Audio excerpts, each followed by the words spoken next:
Hey guys! So ayan guys, mag-harvest tayo ng cherry tomato guys kasi ang dami niya ng bunga. So dahan-dahan ko lang siyang tinatanggal kasi nasa loob yung bunga guys. So ayan.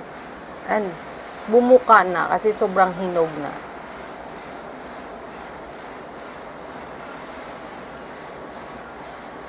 So ayan. Ang tamis nito guys.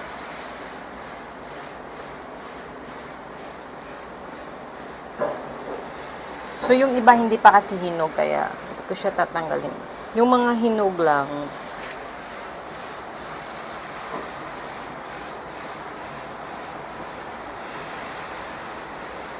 ayan, bumuka na din. So, ayan. Marami pa sa loob, kaso lang hindi pa siya gaanong hinog. So, ito naman yung isa. Marami din to. Ayan.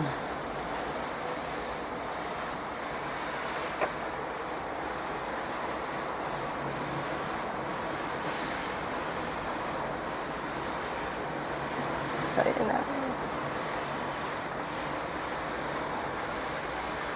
So, pag may tinanim ka talaga, guys, may aanihin ka. So, ayan. So, ayan, guys. Ang dami kong na-harvest. Ayan, oh. So, ayan yung na-harvest ko today. So, nung nakaraan, madami din. So, ngayon marami. So, aantayin natin yung iba pang hindi pa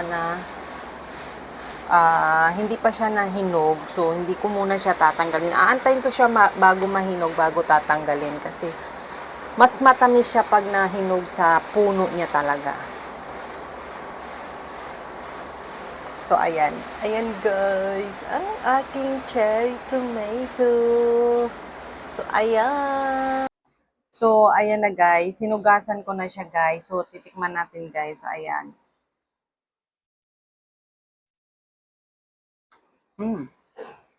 Ang tamis nga talaga, guys. Ang tamis, promise.